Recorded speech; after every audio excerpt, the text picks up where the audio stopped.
한국에서도 돌아온 지 얼마 안 돼서 요즘에 단식 얘기가 너무 많이 나오고 단식하시는 분들도 많고 성경을 읽다 보니까 이게 또 눈에 들어와서 성경 공부를 정했는데 어떻게 전개가 될지는 저도 잘 모르겠어요. 그러나 뭐 단식을 많이 하든 적게 하든 금식을 하든 세상에 어떤 일을 살아가든 정말 우리 예수 믿는 사람들한테 제일 중요한 거는 하나님의 뜻을 알아가는 것이신 것 같아요. 단식 또는 금식이 중요한 게 아니라 하나님의 뜻을 알아가는, 하나님의 뜻을 안다는 말은 알고 싶다는 말, 적어도 그런 마음을 가지고 있다는 것은 아마 너무 우리들한테 주어진 현실의 무게가 크기도 하고 또 혼란스럽기도 하고 어떻게 방향을 알아나가야 될 때 어떤 결정을 할 때마다 내가 내리는 결정이 맞는 것인지 불확실하기도 하고, 그래서 우리는 하나님의 뜻을 알기를 원하는 마음이 더 강할 수도 있을 것 같습니다. 꼭 현실적인 이유가 아니더라도 우리는 하나님의 뜻을 찾고 알아가도록 부름을 받은 사람들이잖아요. 하나님을 만나는 것, 하나님의 뜻을 찾는 것, 하나님을 추구하는 것은 우리한테 주어진 어떤 숙명과 같은 것이지만 오늘 여러분들한테 주어진 제목처럼 하나님의 뜻을 알아가는 데 있어서 생각하는 것이 참 필요하지 않을까라고 얘기를 하고 싶어요. 가끔씩 저는 이런 얘기를 듣습니다. 기독교인들 정말 답이 안 나오는 사람들이다. 어떻게 그렇게 무식할 수가 있나. 네. 기독교인들 무식한 결정을 가끔씩 합니다. 네. 제가 지금 생각하는 신앙의 이름으로 무식한, 지금 시대가 많이 바뀌었으니까 신앙의 이름으로 무식한 결정들을 많이 했었죠. 옛날에는 집 팔아서 교회 건축하는데 바치게 됐으니까요. 저 같은 경우는 절대 교회를 짓지 말자라는 사람들인데 그런 무식한 짓을 왜 하느냐라고 하는 것은 지금 30년, 40년 지나고 하는데 저는 그렇게 얘기하지만 저희 아버님이 목회하던 당시에는 그것은 어떻게 보면은 은혜고 축복이라고 얘기가 되던 시절도 있었습니다. 어쨌든지 그렇게 막 답이 안 나오는, 어떻게 보면 비이성적이고 불합리적이고 생각을 안 하고 사는 것이 그리스도인들 아니냐. 근데 그 얘기는 요즘도 종종 듣습니다. 기독교인들이 특정하는 말도 있는 것처럼 많은 안 믿는 사람들이 기독교인의 행동과 판단을 비난할 때 하는 얘기들이죠. 사실은 많은 부분은 우리 예수 믿는 사람들, 기독교인들이 책임을 좀 져야 됩니다. 말은 맞는데, 말은 굉장히 많이 하는데 생각 없는 사람들이라는 것에 대해서 어떻게 보면 현실적으로도 증거가 허다하게 깔려있기도 하고 역사적으로도 허다하게 그 증거들이 깔려있어요. 십자군의 전쟁 같은 경우도 그렇습니다. 하나님의 이름으로 강간하고 도륙하고 불살랐던 그 과거가 1000년이 지난 뒤에도 아직까지도 이스라엘 사람들 마음속에 상처로 남아있습니다. 그래서 예수쟁이라고 하는 사람, 기독교인들의 목을 베는 것은 그 나름대로 그 안의 커뮤니티에서는 영웅적인 행위로 간주가 되어집니다. 물론 조그만한 소수의 극단주의자들이겠지만요. 또 어떤 사람들은, 미국 사람들은 또 그걸 보면서 정말 제2의 십자군 전쟁을 일으켜야 된다고 얘기하는 사람들도 있습니다. 소위 초보수주의자들, 극보수주의자들, 매파 중에서도 매파 이런 사람들은. 그래서 피할 수가 없죠. 개신교인들은 그런 어떤 역사적인 과오로부터 도망갈 수 있느냐, 그렇지 않습니다. 보스턴 근처에 세일럼이라는 곳이 있는데 그때는 한참 청교도의 이름으로 만유산항이 횡행되었었습니다. 그래서 이제 청교도적이지 않은 그런 기독교적이지 않은 생활이라든가 행동 같은 것들을 보이기만 하면은 어린아기 할머니까지 많은 여자들을 이단이라는 이름으로 불에 태워 죽였어요. 몇십 년까지만 해도 남부에는 그리스도, 특히 전통적인 보수주의자들에서 흑인들이 린치를 당하는 것은 일상이 되었었습니다. 다 신앙의 이름으로 행해졌던 거예요. 그렇죠? 많은 흑인들이 얼마나 억압을 받았습니까? 따지자면 기독교인들이 신앙의 이름으로 잘못된 과오들은 말할 수 없이 많습니다. 아무런 생각 없이, 어떻게 보면 생각을 한다고 했겠죠. 그 당시에는 생각을 한다고 했겠지만 정말 냉정하게 하나님의 뜻이 무엇인가를 간구하고 했다면 조금은 더 하지 않았을까 하는 아쉬움이 남습니다. 왜냐하면 그 당시에 그런 과오가 일어났을 때 항상 거기에 반대하고 다시 한번 생각하자 하는 사람들은 늘 있었어요. 큰 목소리에 정치적인 이유나 어떤 이유들이 묻혀서 그런 결정을 하면서 나갔기 때문에 그렇습니다. 역사의 흐름마다 어쩌면 그래서 많은 그리스도인들이 생각하기를 멈추고, 아니 어쩌면 포기하고 감정이나 분노의 자신을 맡겨서 깊은 기도와 영성으로 사려 깊은 묵상에서 출발하지 않은 채 성경을 함부로 활용하면서 그리고 자기 목적을 성취하려고 했던 일들이 허다했습니다. 어떻게 보면 아주 쉬웠었어요. 그렇기 때문에 우리들한테 과오가 많은 겁니다. 해결할 것들이 너무 많은 거예요. 그렇기 때문에 어떻게 보면은 생각하기를 멈추는 그 순간에 문제가 발생할 수 있는 소지는 과거에서 많이 보았습니다. 요즘에 재밌는 일들이 한국에 많아요. 우리 지난주에 목사님께서도 이순신 장군에 관한 얘기를 하셨는데 요즘에 리더십 얘기 참 많이 하는 것 같아요. 그렇죠? 이것도 고민이 되는 거예요. 왜 그러냐면요.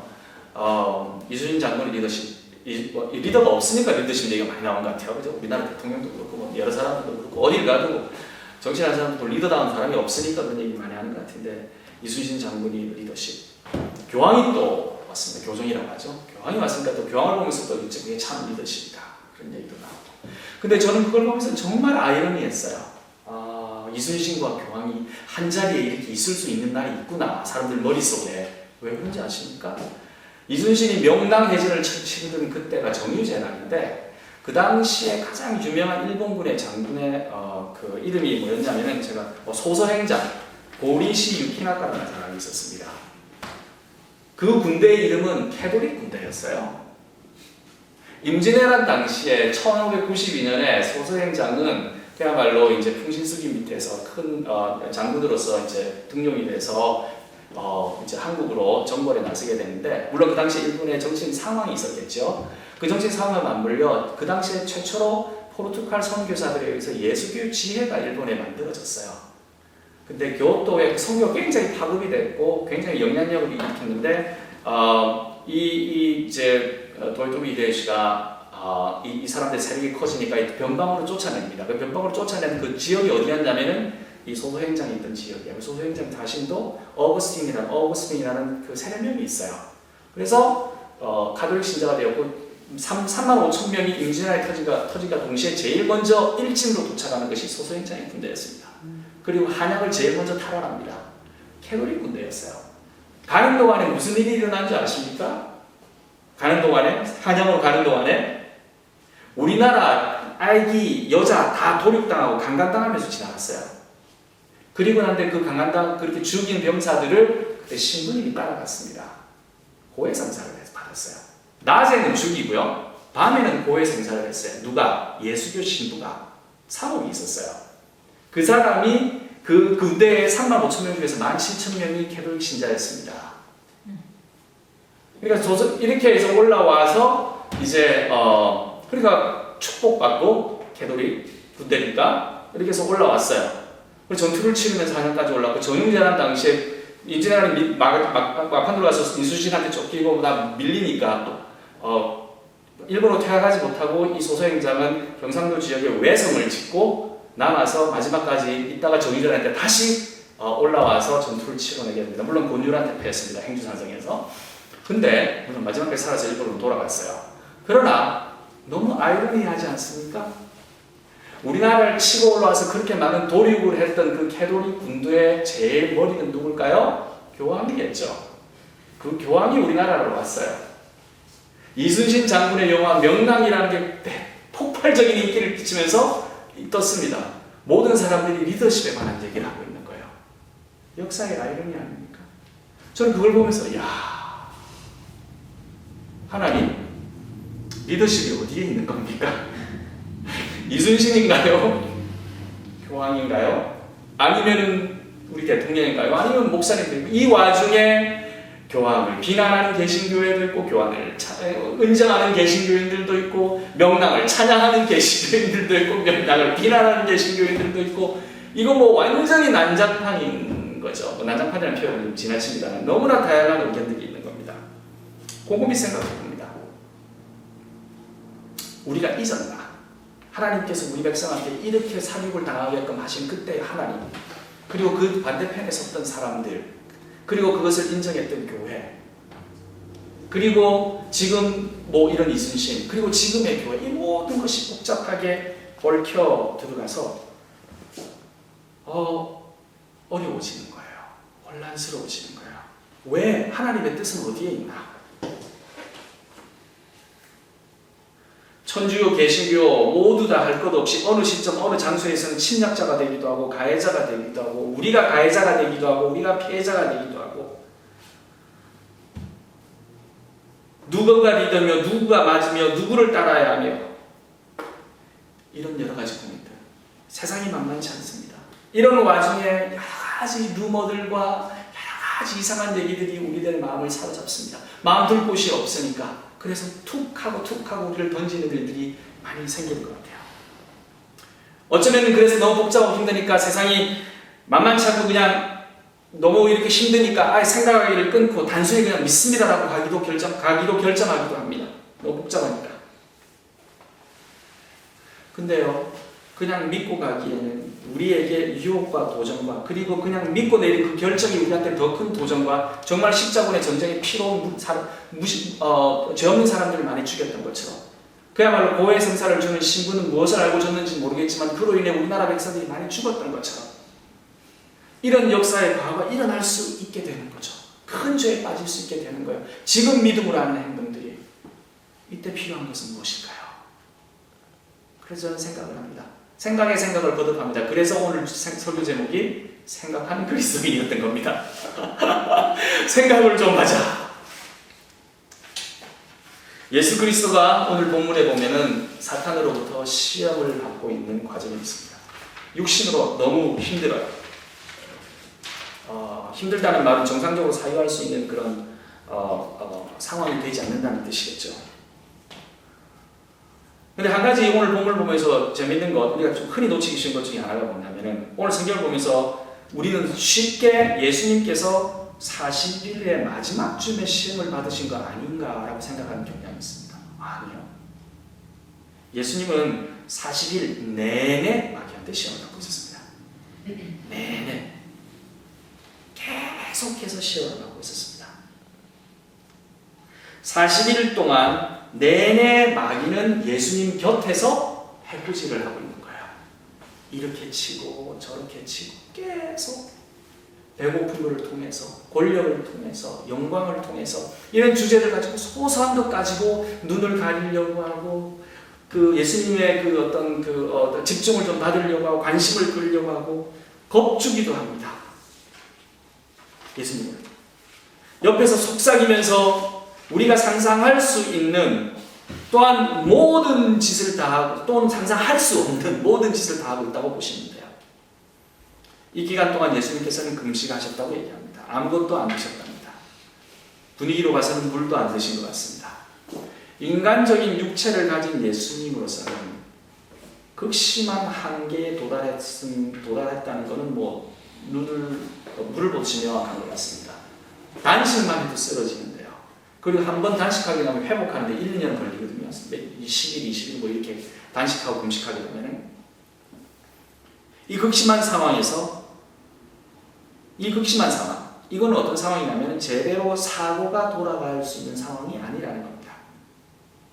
이걸 기억할 필요 있어요. 생각이라는 그런 어떤 프로세스가 어떻게 보면 되어지지도 않고 그 상황에서는 생각이 뭐 필요 있어 라고 느끼는 상황쯤 되시면 됩니다. 몸대로 따라가는. 자, 여기에 포인트가 있습니다.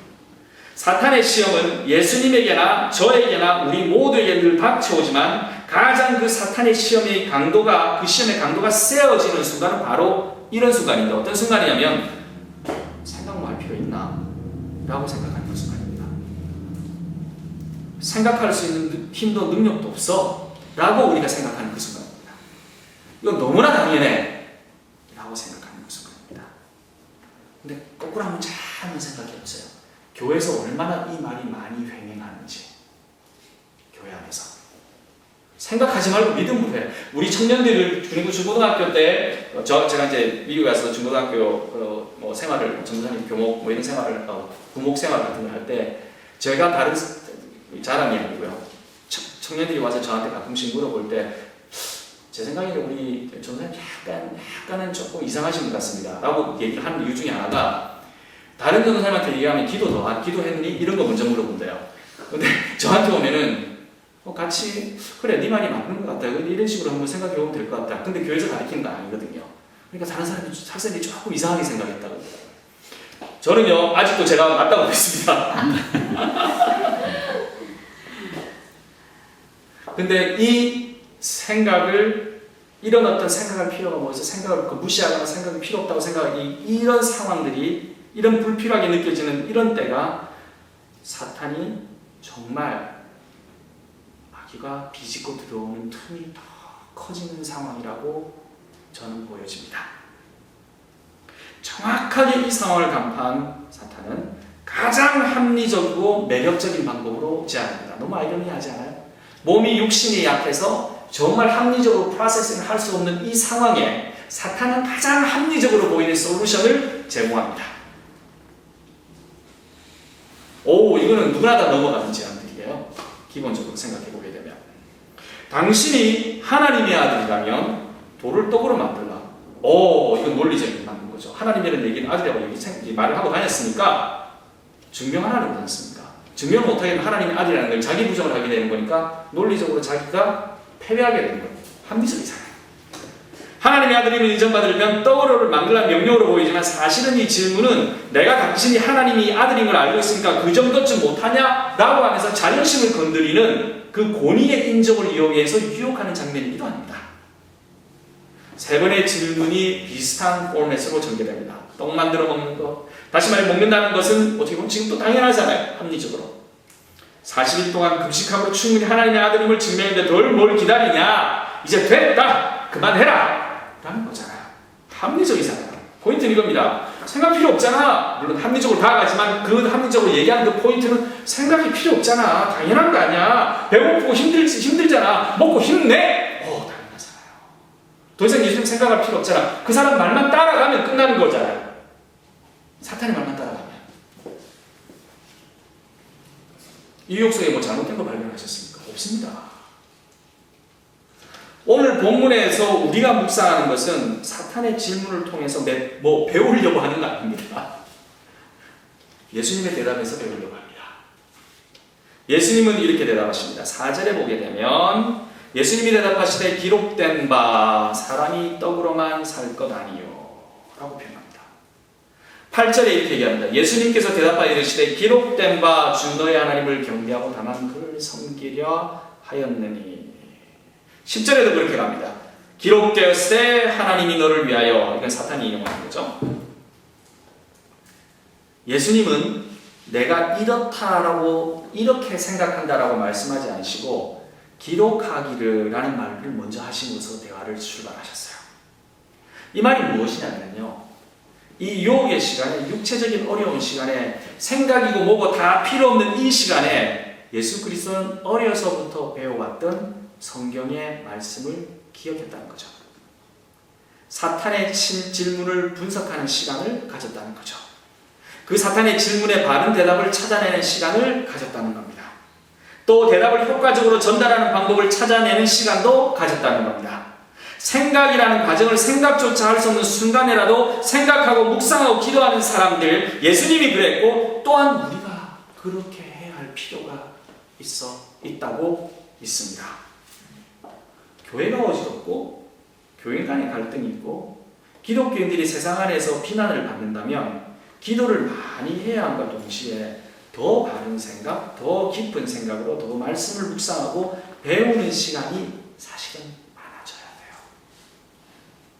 성경 공부를 안 하고 스스로 묵상하고 목사님 말씀만 듣게끔 하는 세상, 교회는 조금 위험한 교회입니다. 맞죠, 목사님? 네. 성경으로 돌아가서 얘기하고, 그래 저 말씀도 100% 믿으면 안 되는 거야. 딱 성경 읽으시고 저한테 같이 공부하시면서 질문도 많이 하셔야 돼요. 우리가 사는 세상, 지금 현재 이렇게 생각하는 그리스도인들이 너무나 많이 모자라는 것 같아요. 신학 공부나 성경 공부는 목회자나 프로페셔널한 사람들이 하는 거라고 생각하고 우리는 그냥 먹으면 된다라고 생각하는 수동적인 기독교인들이 많은 것 같습니다. 좀 위험해요. 유혹의 때에 넘어가기 쉽습니다. 그러면 무엇을 생각해야 됩니까? 라는 질문을 하게 되잖아요. 대답이 너무 궁금하시죠? 가르쳐 드릴게요. 100만 불짜리. 하나님의 생각을 생각하는 거예요. 답인데 점점 더 어려워지는 것 같아요. 하나님의 생각을 생각해야 됩니다. 사실 이럴 때는 예수님이 하나님에 대해서 어떻게 생각하는가를 보게 되면 답이 나옵니다. 자, 그 말 무슨 말이냐면 우리가 기록된 곳으로 들어가서 찾아보는 거죠. 우리가 먼저 기록된 곳으로 찾아 들어가서 그 기록이 우리한테 무엇을 전해주는가를 보면 됩니다. 그 기록의 중심에는 예수 그리스도가 있는 거예요. 예수님께서는 기도를 하십니다. 기도라는 그 예수님의 특징 중에 하나가 뭐냐면 내 뜻이 아니라 하나님의 뜻을 아는 것이라고 예수님께서는 미리 모범을 보여주셨어요. 그 원칙이 오늘 여기 본문에서 나타난 겁니다. 우리가 하는 생각은 그래서 하나님의 생각을 읽어내는 거예요. 내 생각을 주입시키는 것이 아니라 내 미래를 투사시키는 것이 아니라 내 소원을 이입시켜서 거기에 맞춰서 성경을 재단하는 것이 아니라 하나님의 생각을 찾아내는 겁니다. 그래서 예수님은 기록되었을 때라는 표현을 쓰시고 계세요. 무엇을 기억합니까? 무엇을 생각합니까? 예수님께서는 하나님의 말씀, 그분의 생각의 드러난 말씀을 묵상하는 겁니다. 여기에 하나님의 지혜가 있는 겁니다. 끊임없이 묵상하고 배우고 읽기를 권면을 합니다. 성경은 읽으면서 문제가 생기거나 다른 사람과의 해석의 차이 때문에 생기는 그런 갈등을 두려워할 필요는 없으세요. 성경이 여기에도 읽히고 논쟁되어지고 찾아지고 연구되어지도록 우리들한테 주어졌습니다. 그러므로 그걸 두려워할 필요는 없습니다. 논쟁을 벌이고 그런다 손치더라도 하나님의 뜻을 알기를 멈추지를 말았으면 합니다. 그러나 하나님의 뜻을 아는 것, 하나님의 뜻을 생각하는 것, 생각 없는 그리스도, 그것과 생각 없는 그리스도인과의 차이는 분명히 있어요. 같은 논쟁을 하더라도요. 생각하지 않는 그리스도인들의 가장 분명한 특징은 뭐냐면요, 그들이 가지고 있는 결정, 그들이 얘기하고 있는 결정과 행동과 말은 항상 분노와 증오 그리고 폭력을 끌어냅니다. 다시 말하면 어떠한 결정을 내리더라도 증오와 분노와 폭력적인 결과를 나타낸다면 하나님의 생각이 아닐 가능성이 참 많아요. 왜냐고요? 하나님은 증오의 하나님이 아니시기 때문에 그렇습니다. 하나님은 분노의 하나님이 아니기 때문에 그렇습니다. 하나님은 폭력의 하나님이 아니시기 때문에 그렇습니다. 많은 사람들이 이렇게 물어봅니다. 하나님 옛날에 구약에 하나님 사람 많이 죽이셨잖아요. 네, 하나님 화 많이 내셨습니다. 그러나 예수 그리스도로 인하여 모든 것이 완전히 바뀌어버린 거예요. 정말 하나님이 화나셨으면, 분노하고 증오하셨으면 예수님을 이 세상에 그토록 죽게 놔두셨을까요? 로마 관원들한테 그렇게 피를 흘리며 매를 맞게 하셨을까요? 자기 아들이 죽어가는데 오히려 분노를 받아 로마 관원들을 그 자리에서 없애버리든가 하셨겠죠. 세상을 물로 뒤집었던 노아의 때처럼 완전히 바꿔버리셨겠죠. 이미. 그러나 하나님은 그리스도를 내어주셨어요. 분노하지 말고 사랑하라고 내어주셨습니다. 우리가 하나님의 이러한 생각을 생각해보면 우리 자리에 분노가 차지할 이유는 사실 없습니다. 그래서 예수 믿으면 종종 듣는 얘기, 성질을 많이 주는 겁니다. 네. 예수 믿으면 성질 주는 겁니다. 옛날 같았으면 내가 이런 얘기 자주 듣는 겁니다. 조모 목사님 그런 얘기 많이 하셨어요, 저한테. 옛날 같았으면. 근데 예수 믿게 됐기 때문에, 사랑이신 예수 그리스도를 통해서 하나님의 뜻을 알기 시작했기 때문에 분노하면 안 되는 거예요. 그냥 얼굴 뻘개지더라도 참는 겁니다. 성질 많이 주게 된 겁니다. 남자는 그래서 술도 좀 줄이게 되는 겁니다. 말도 조금 부드럽게 나오는 겁니다. 여자들도 바가지가 조금 줄어드는 겁니다. 변하지요. 그래서 우리는 이렇게 조금씩 변해가는 겁니다. 그리고 앞으로도 더 변해가는 겁니다. 그러므로 하나님의 뜻을 아는 것은 그리스도의 예수님을 아는 것과 너무나 직결로 연결이 되어 있습니다. 생각하는 그리스도인들에게 이 복잡하고 어려운 실타래처럼 얽혀 어떤 해답이라도 어떤 제안도 오해받거나 인정받지 못할 것 같은 이 분쟁적인 상황 안에서 어디를 돌아보아도 적개심이고 어디를 돌아보아도 이기심이고 욕심이며 폭력이며 야만적인 이 상황 안에서 우리가 단 한 가지 하나님의 뜻을 알고 그 기준에서 대답을 대답을 찾고 싶어하고 또 그런 대답을 제공하는 사람들이 우리라고 생각한다면 우리들이 그 하나님의 뜻을 정말 정확하게 알고 있는 사람들이라도 믿어 의심치 않는다면 그 대답의 솔루션은 딱 한 가지가 있는데 그것은 뭐냐면요, 십자가에 돌아가신 그리스도를 기억하고 십자가에 돌아가신 그리스도를 묵상하며 읽으며 생각함으로써만 only 가능합니다. 아멘. 그리스도를 통해서만 only 가능합니다. 이거 중요한 얘기입니다. 그리스도를 생각함으로써만 가능한 얘기입니다. 내 회계 장관에 나타난 엑셀 파일을 생각함으로써만 다 나온 대답이 아니고요, 그리스도를 생각함으로써만 가능한 얘기입니다. 그래서 저는 마음속에 이런 마음이 듭니다. 박근혜 대통령이 예수님의 마음을 읽었으면 좋겠어요. 김영호 씨가, 유민희 아빠가 예수님의 마음을 읽었으면 좋겠습니다.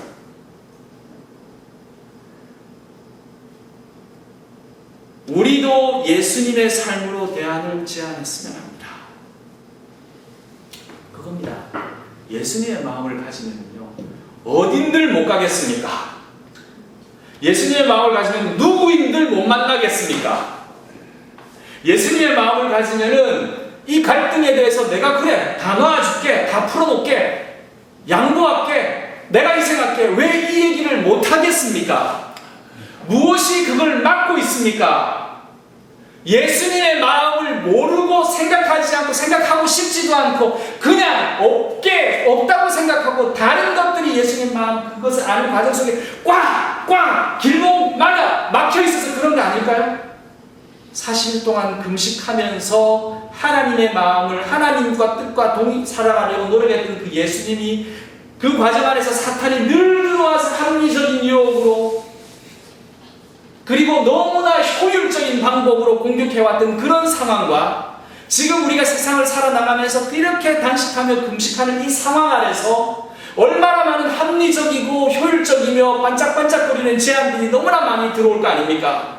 그 안에서 가장 중요한 것은 무엇이냐라고 우리들한테 그리스도인들한테 물어본다면 우리들한테 대답을 찾는다고 한다면은 예수 그리스도가 하나님의 마음을 찾기에 기록되었던 바를 읽어보며 말씀을 묵상했던 것처럼 우리는 예수 그리스도를 다시 돌아보고 생각함으로 대답을 해주는 사람들이 우리라는 겁니다. 그게 교회가 할 일이고 우리가 할 일인 거예요.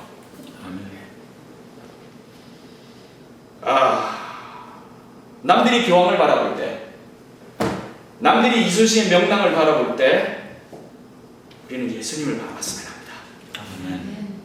기록된 예수님의 삶, 그분의 말씀으로 저는 그것만으로도 충분하다고 믿습니다. 이게 어려운가요? 이게 정말 힘든 일인가요?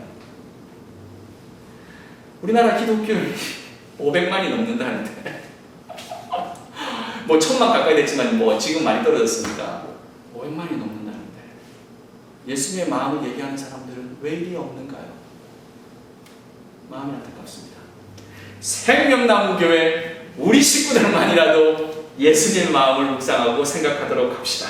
아멘. 그래서 생각함으로 다시 한 번 더 거듭나는 우리 생명나무교회 식구들, 그리고 아픈 마음으로 기도하며 간구하는 우리 되기를 주님의 이름으로 축원합니다. 아멘.